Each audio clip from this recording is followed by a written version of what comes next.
Hello students, आज के इस वीडियो में हम वन वर्ड सब्स्टिट्यूशन से रिलेटेड क्वेश्चंस को सॉल्व करेंगे। ठीक है, तो students, questions related to one word substitution are asked in all exams to improve vocabulary.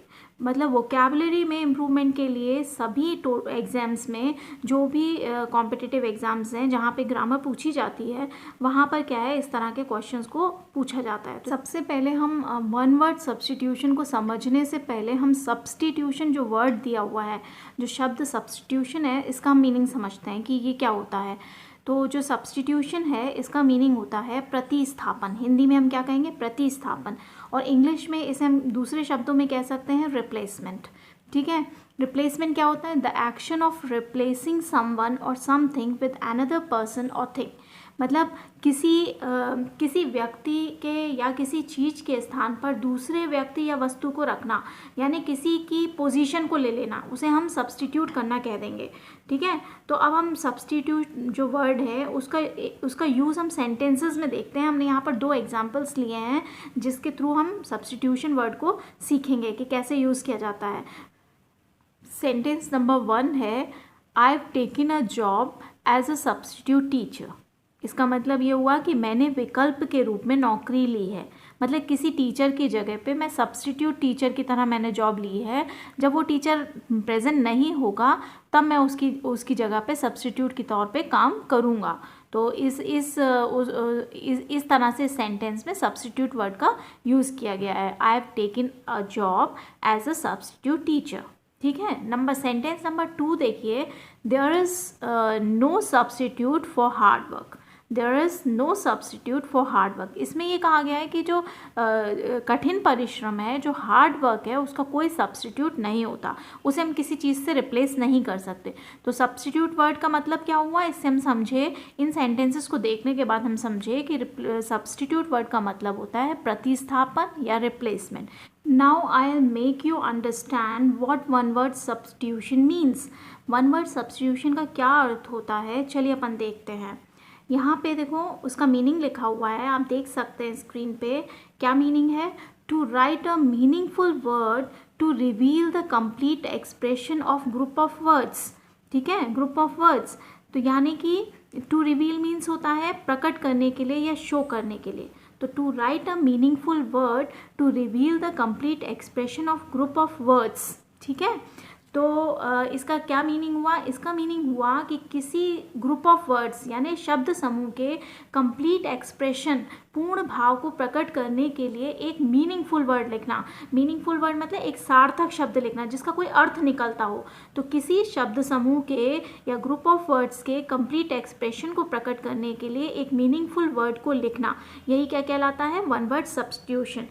It simply means that a sentence has to be replaced with a single word. मतलब पूरा जो group of words आपको दिया होता है उसकी जगह पर हम एक सिंगल वर्ड लिख देते हैं।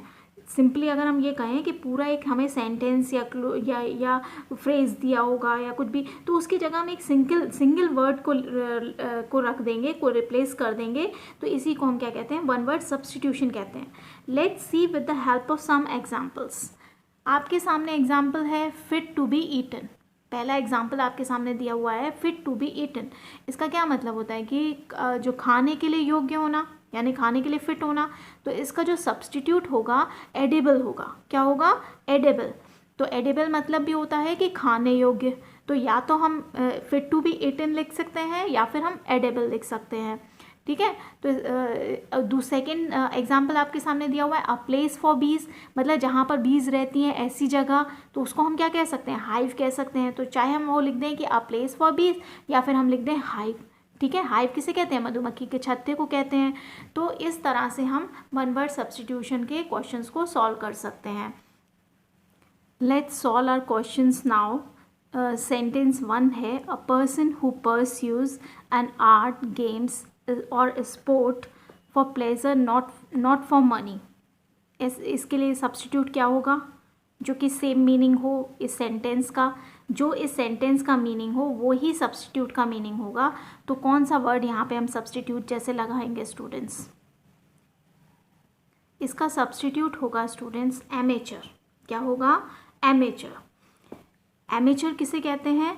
ये ऐसा व्यक्ति होता है a person who takes part in sports और an activity for pleasure not for money as a job. मतलब ऐसा व्यक्ति, शौकीन व्यक्ति है, वो अव्यवसायी है, स्किल्ड नहीं है, लेकिन वो शौक के रूप में किसी काम को करता है, किसी एक्टिविटी को करता है, ना कि मनी के लिए। ऐसा काम वो मनी के लिए नहीं करता, सिर्फ शौक के लिए करता है, तब हम उस व्यक्ति को क्या कहेंगे? एमेच्योर। तो इसका सब्स्टिट्यूट क्या हुआ? एमेच्योर। क्वेश्चन नंबर 2 है a person who does not believe in God. क्या होगा इसका सब्स्टिट्यूट स्टूडेंट्स? इसका सब्स्टिट्यूट होगा एथिस्ट। क्या होगा?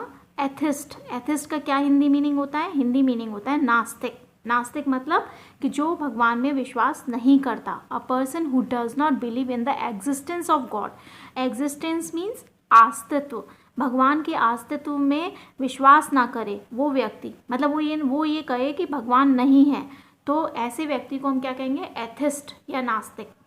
थर्ड है a person unselfishly concern for devoted to the welfare of others.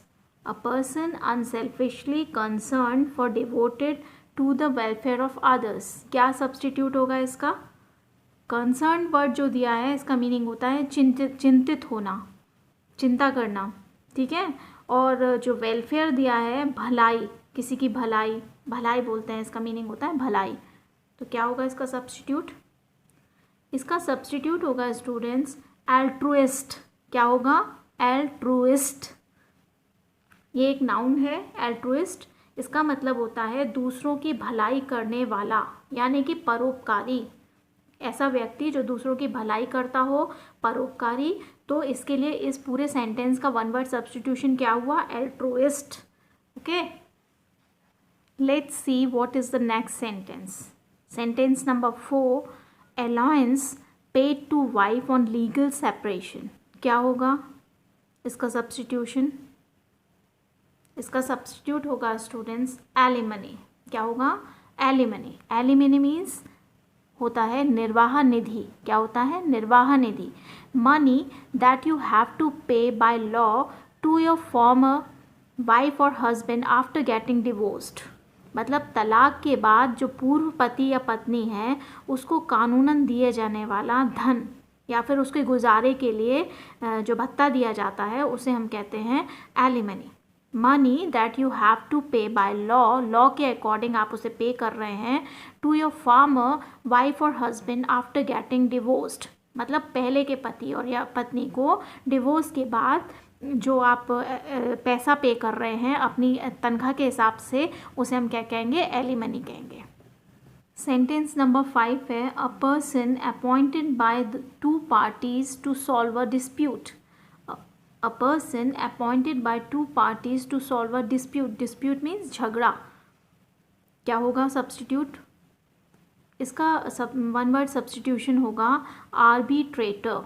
क्या होगा? आर्बिट्रेटर। इसका मतलब होता है मध्यस्थ व्यक्ति। मध्यस्थ मीन्स बीच का व्यक्ति।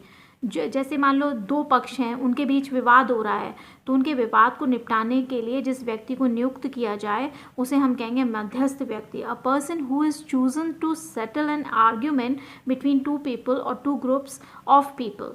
तो दो पक्ष हैं, उनके बीच में विवाद को निपटाने के लिए जिस व्यक्ति को नियुक्त किया जाता है उसे हम कहते हैं आर्बिट्रेटर। तो इस सेंटेंस का वन वर्ड सब्स्टिट्यूशन क्या हुआ? आर्बिट्रेटर हुआ। सेंटेंस 6 है people who speak two languages.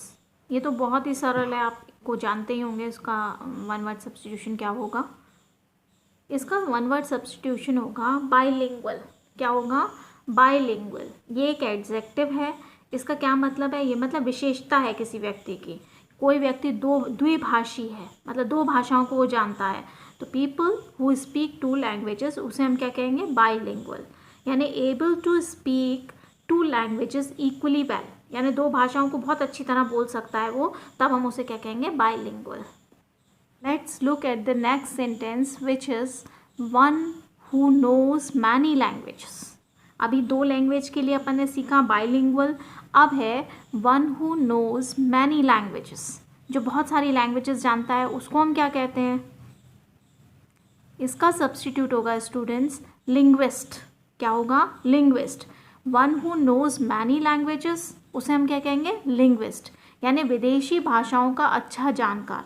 A person who knows several foreign languages well, यानी कि बहुत सारी फॉरेन लैंग्वेजेस को जो जानता है उसे हम कहेंगे लिंग्विस्ट। तो इसका जो सब्स्टिट्यूट हुआ वो क्या हुआ? लिंग्विस्ट। 8 सेंटेंस है आपके सामने। वन हु टॉक्स कॉन्टिन्यूसली, ठीक है, कॉन्टिन्यूसली मीन्स जो लगातार बात कर रहा है, उसको हम क्या कहेंगे एक शब्द में?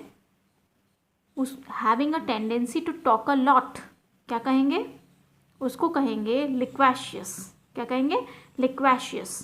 There is another word for loquacious, talkative. Talkative means भी होता है बातूनी, और लिक्वेशियस मीन्स भी होता है क्या? Having a tendency to talk a lot, बहुत ज़्यादा बात करने वाला, ठीक है। टॉकेटिव मतलब जो बहुत बात करता है। वन हु टॉक्स मच, बहुत ज़्यादा बात करता है, ठीक है। तो इसका वन वर्ड सब्स्टिट्यूशन क्या हो गया? लिक्वेशियस। सेंटेंस नंबर 9 है, a person who looks at the bright side of things. क्या होगा इसका? जो ब्राइट साइड देखता है थिंग्स का, वो उसके लिए वन वर्ड सब्स्टिट्यूशन क्या होगा? इसके लिए वन वर्ड सब्स्टिट्यूशन होगा स्टूडेंट्स ऑप्टिमिस्ट। क्या होगा?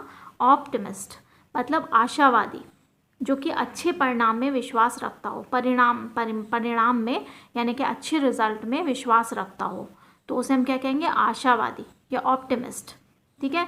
इसी का एक और वर्ड होता है सैंग्विन। सैंग्विन का मीनिंग भी होता है आशावादी, ठीक है। तो अ person who looks at the bright side of the things, bright side of things, इसके लिए वन वर्ड सब्स्टिट्यूशन क्या हुआ? Optimist. This is the last question of this video, a person who looks at the dark side of things. जो अभी हमने optimist पढ़ा उसी का जस्ट अपोजिट है, a person who looks at the dark side of the things. अभी हमने जो पढ़ा था उसमें क्या था? Who looks at the bright side of things, तब हम उसे क्या कहते थे? ऑप्टिमिस्ट। लेकिन यहाँ पर अभी क्या है कि अ person who looks at the dark side of things, तो उसे हम क्या कहेंगे?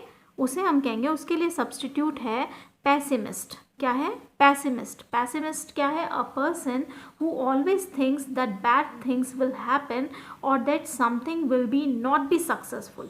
मतलब एक व्यक्ति जो हमेशा ये सोचता है कि बैड थिंग्स होंगी, मतलब बुरी चीज़ें होंगी उसके साथ और वो सक्सेसफुल नहीं होगा। निराशावादी व्यक्ति है।